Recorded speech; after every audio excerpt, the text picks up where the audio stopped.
すっかり秋も深まってきたもんで、なんかこう、秋っぽいパスタ作ろうかなと思います。というわけで使う物はこいつらだ。旬のキノコ2、3種類ほど、そして今旬の生秋鮭。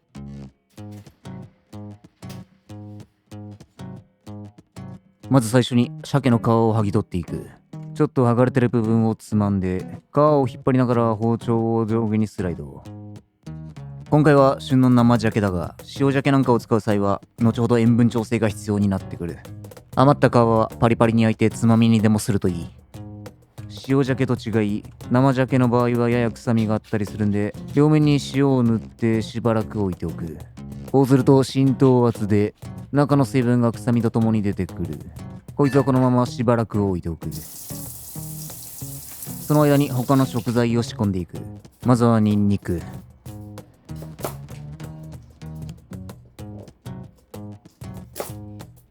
今回は大きめなんで2個ぐらい。小さかったら3個ぐらい使ってもいい。今回キノコをじっくり焼いていくんで、ニンニクが焦げにくいようにホールのまま使う。大きい場合は分割してある程度大きさを揃えておくといい。ニンニクの芽がむき出しになってる場合は焦げやすいんで取っておく。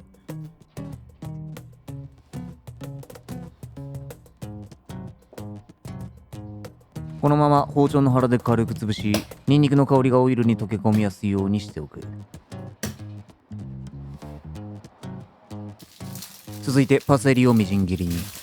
もしあればイタリアンパセリでももちろんいい。ドライパセリに関しては結構香りが別物なんで、パスタをガチるんならフレッシュパセリの方がおすすめだ。そしてキノコを用意していく。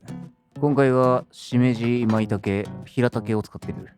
他にもえのき、エリンギ、しいたけ、マッシュルームなど好きなもの、余ってるものを使えばいい。最低1種類あればいいが、いろんなキノコをちょっとずつブレンドすると味、香り、食感が複雑化して美味しい。できる限り手で裂くようにすると断面がギザギザして味が絡まりやすくなる。これでだいたい 100g ぐらい。塩を振った鮭の身がこんな感じでちょっと汗をかいてきたら、この水分はキッチンペーパーで拭き取っておく。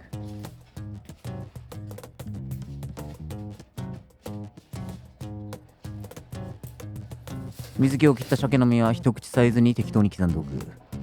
骨が見つかったらこの時点で取っておくといい。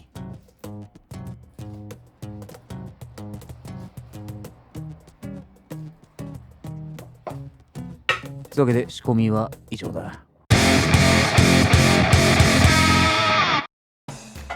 パスタを茹でるお湯。ここで塩分濃度を何パーにするか、結構人それぞれで意見が分かれるところでもある。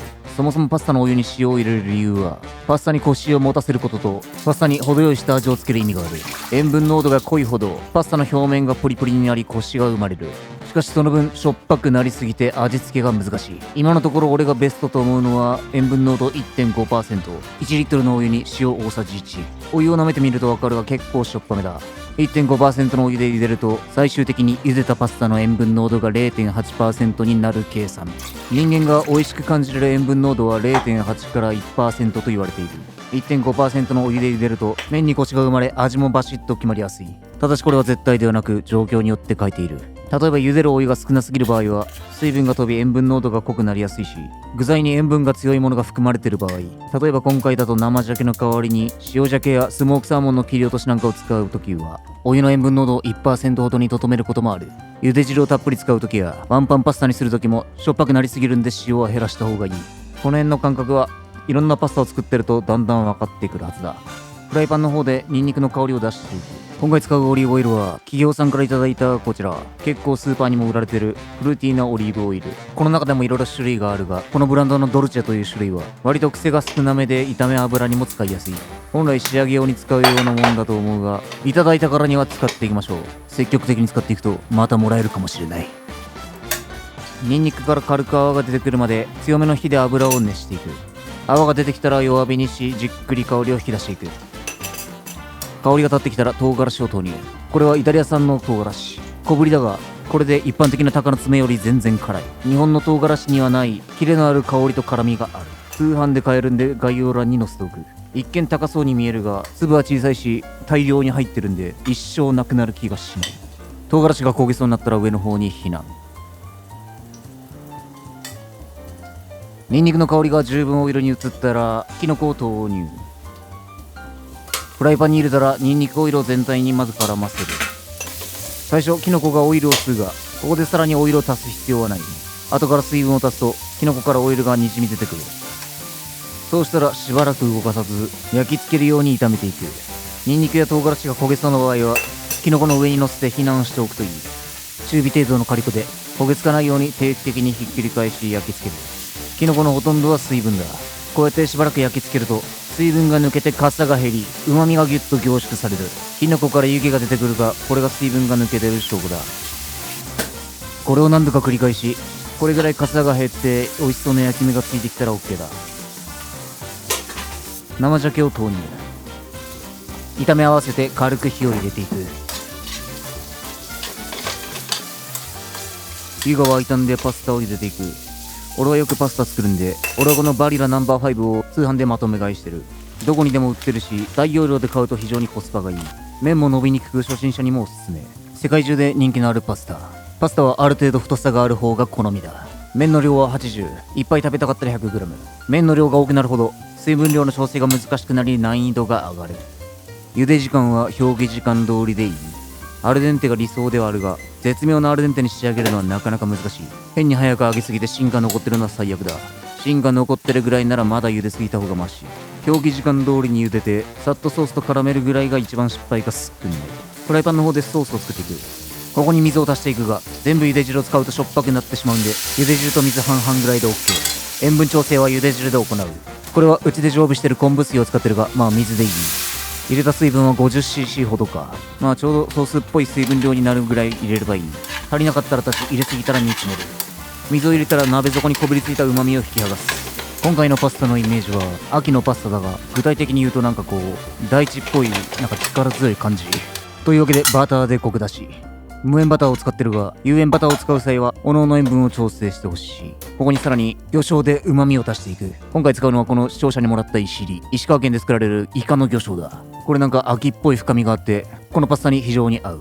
このように最終的にはもらい物だけで生きていきたい。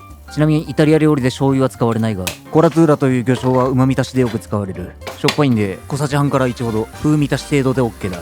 いしりがなかったらてか多分ないと思うんで前のサーモンレアカツの動画で紹介したニョクマム。いしりほどの深みはないが手に入りやすいし味も近い。それもなかったら醤油で OK。 この時点で塩分が足りなかったら茹で汁か塩で調整してほしい。大丈夫そうだったらパセリを投入。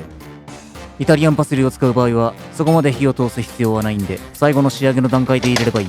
ソースができたら火を止めて置いておく。麺が茹で上がったらお湯を切る際は最後の調整用に茹で汁は少し残しておくといい。温め直したソースにパスタを投入。ここからはスピード勝負。さっと絡めて仕上げのエキストラバージンオイル。こいつはたっぷり入れると美味しい。軽く胡椒で力強さをプラス。詰まるところパスタで大事なのは水分と油分のバランス。火力と麺を和える時間で微調整していく。フライパンを煽れば自然と乳化は促進される。そこまで神経質になる必要はない。さっと煽って混ぜ合わパスタがどんどん水分を吸っていく。パスタは炒め物ではない。さっと煽ってソースと絡めるだけで OK だ。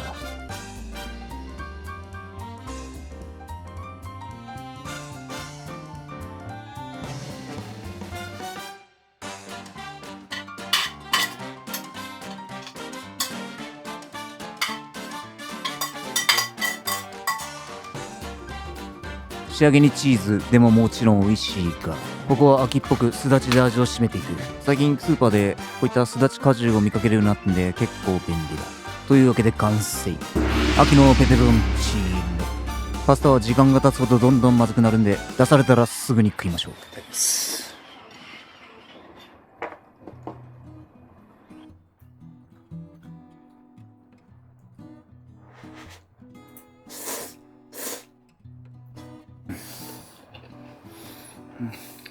めっちゃうまい。そしてすんげえ秋っぽい。キノコ生鮭の旬の食材。そこにゴロゴロニンニクとバターの力強さ。いしりがもたらす深みのある味わい。大地のような力強さを感じる。